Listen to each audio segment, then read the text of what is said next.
Nós estamos de volta, você está no programa Alma Querida.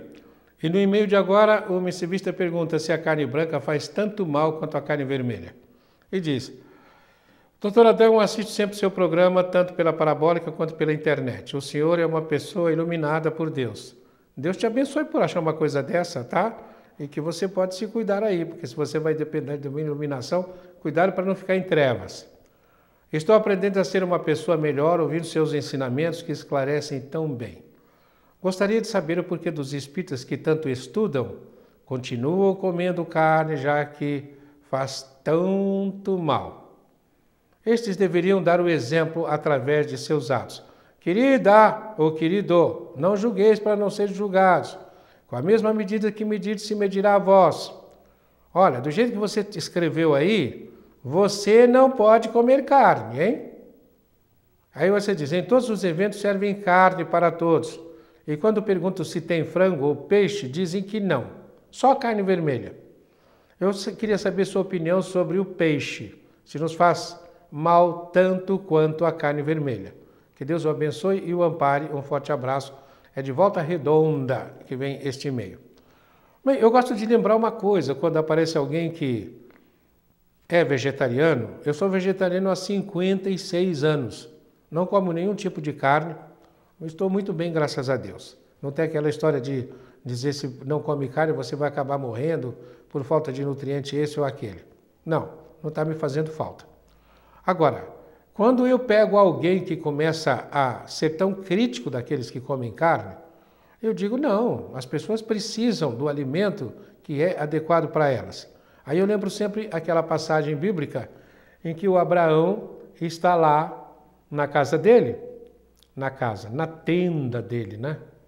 Quando ele vê numa árvore, perto de uma árvore, duas entidades, eram dois anjos. Ele era um profeta, era médium, e ele vai lá e fala com os anjos. Né? São os anjos do Senhor. E os anjos dizem que tem uma mensagem para o Abraão. E o Abraão diz assim, ele tinha todo um ritual que ele trazia lá do passado, né? Então, ele diz, eu preciso, antes que vocês entrem na minha casa, cumprir o ritual. Vai lá, pega uma vasilha e vem e lava os pés dos anjos. E os anjos deixam lavar os pés. Será que o anjo estava com o pé sujo? Interessante imaginar anjo com o pé sujo. Mas o importante aqui não é se tem o pé sujo ou não. É que o anjo não fez nenhuma restrição ao Abraão. Não, eu sou anjo, não preciso de que me lave os pés. Pode ficar tranquilo que não vai lavar os meus pés não estão sujos. Deixou lavar os pés.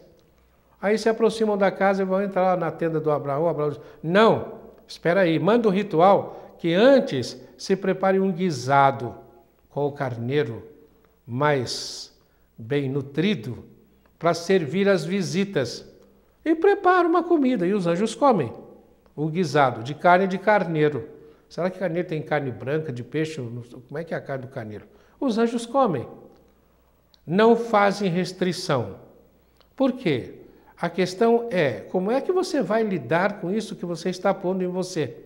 O anjo ele é capaz de transformar qualquer coisa em luz, até pedra que ele comer, ele vai transformar em luz.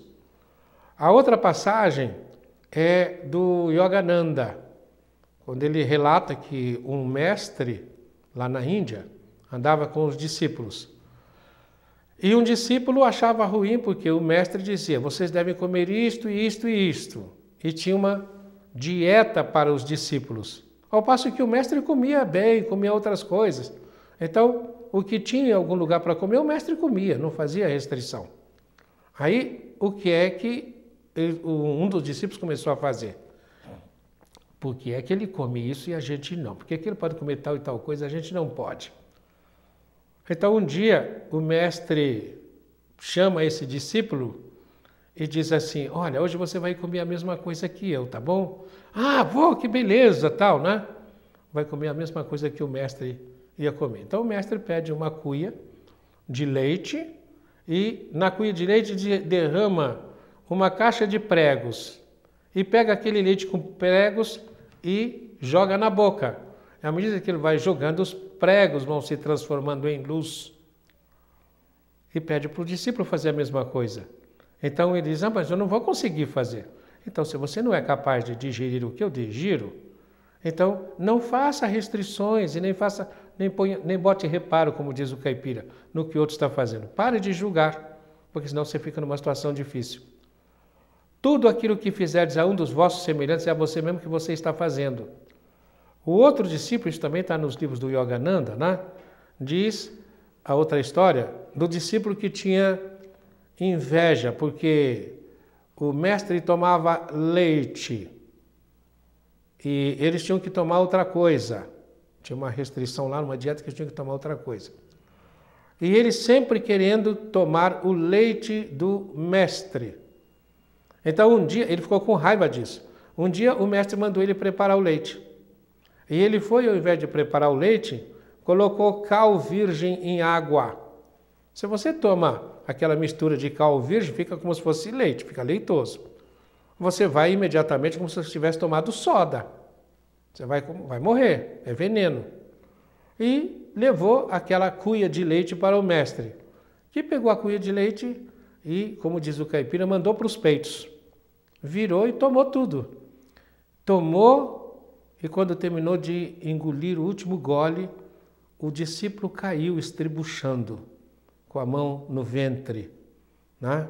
Como que estertorando para morrer. O mestre foi lá, passou a mão sobre o ventre dele e ele ficou bom, pálido, e o mestre disse: nunca mais deseje ao outro aquilo que você não é capaz de aguentar. Porque aquilo, a mesma coisa do ensinamento cristão, aquilo que você faz para o seu semelhante, é a você que você está fazendo. O Paulo de Tarso dizia: não escandalize ninguém por causa de comida. Eu tenho um amigo que me visitou na chácara que a gente tinha em Botucatu. Chegou lá, servimos a comida que era adequada para eles. E, inclusive, carne de frango. Ele já tinha se tornado vegetariano por causa da convivência comigo. Aí ele começou, durante as refeições, um discurso de quase de maltratar os filhos e a mulher que estavam comendo carne. Então eu disse para ele que pior do que comer carne era ser alguém que escandalizasse os outros, mas falei isso mais em off. E o que ele estava fazendo com os parentes dele? Que ele devia, antes de mais nada, explicar o que acontecia quando eles comiam carne. E que cada qual vai digerir aquilo que é capaz. Agora, você pergunta qual a diferença que existe? Existe uma diferença entre peixe, frango, né? Carne vermelha? A diferença é a seguinte: você pega uma pedra, ela tem corpo físico. Você pega um vegetal, ele tem corpo físico e corpo vital, que é o nosso duplo etérico. Um vegetal também tem. O animal tem físico, etérico e astral. Tem também o corpo astral, emoção. Mas é uma emoção com a instintividade. Muito instinto. Você pega um ser humano, tem físico, etérico, astral e mental. Agora, quando você come qualquer coisa, o seu organismo tem que dominar aquilo que você põe dentro de você para transformar em você. O vegetal é físico e etérico, então tem energia, mas não tem astralidade e nem energia mental. Graças a Deus, nós já passamos a fase em que muitos eram canibais e era capaz de comer carne humana. Você pode imaginar o que é comer carne humana? Agora, qual era a fantasia daqueles que comiam carne humana? Vamos prestar bem atenção nisso. A fantasia do antropófago, nós podemos dizer assim, do canibal, daquele que é o antropófago, a fantasia dele é: eu vou comer a carne desse camarada para eu ficar com as qualidades dele, eu ficar com a força dele. É isso exatamente que acontece quando você come carne animal. Você come carne, só pode ser animal. Você come carne, é de um animal. E aí você vai ter que dominar aquilo que o animal já conquistou de uma espécie de individuação. O vegetal tem corpo etérico, mas ele não tem corpo astral. Então ele não tem astralidade, não tem paixão, não tem ódio, não tem rancor, não tem amor também. Não, tem amor, mas é tudo instintivo. Agora, na escala evolutiva, de onde é que saíram? Quais foram os primeiros animais? Os peixes. Então, na evolução, eles estão mais perto do vegetal. Depois, as aves estão mais perto dos peixes e dos vegetais. Depois, os mamíferos. Aí já começa a ser mais uma individualidade maior. Ou seja, a estrutura perispiritual, se nós pudéssemos dizer, desses animais, já é mais nítida, mais definida. Então, quando você come carne de animal, o animal, por exemplo, um boi, no matadouro ele morre, e nós vimos como é que os bois morriam. Eu cresci perto de um matadouro, e nesse matadouro havia uma espécie de um corredor pequeno, era chamado de seringa, que vinha dos currais que estavam perto do matadouro, onde ficavam os grupos de bois do açougueiro tal, que é chamado dos marchantes, daqueles que tinham açougues, que tinham frigoríficos. Então, em um determinado momento, eu tinha que matar os bois do açougueiro tal.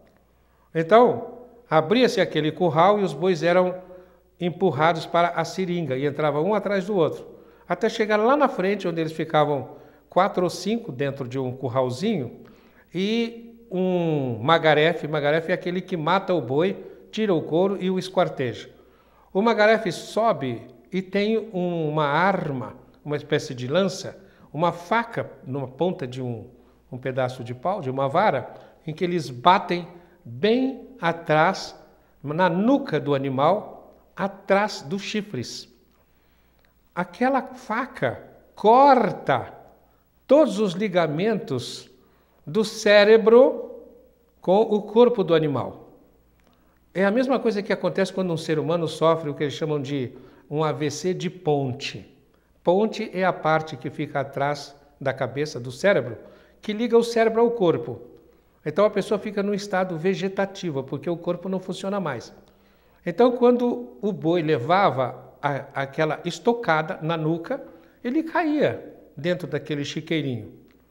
Esses 4 ou 5 bois eram mortos e depois eles eram arrastados.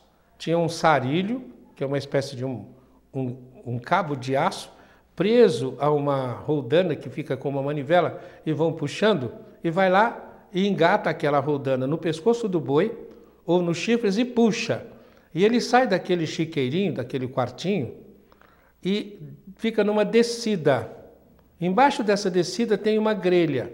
Quando ele está naquela descida, o corpo está sendo arrastado, o boi ainda vivo é sangrado. Então, sangra para que o sangue escorra.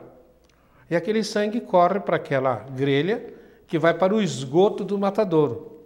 E vai lá para um pouco longe do matadouro, onde se ajuntam um bando de urubus que ficam ali para pegar aquele sangue coalhado, tal, etc. E alguns outros animais que tinha na florestinha que ficava em volta. E o boi, então, ele era imediatamente, depois de sangrado, já começava a ser tirado o couro dele. Ele era suspenso num sarilho, um guindaste, e o couro era terminado de tirar, era esquartejado, e os quartos do boi, aquilo que normalmente chega no açougue, todos já viram chegar isso, saía e era pendurado no lugar de onde iria para o caminhão que ia levar aquilo para o açougue. Só que enquanto a carne estava pendurada naqueles guindastes, nos ganchos daquele guindaste, a carne estava tremendo.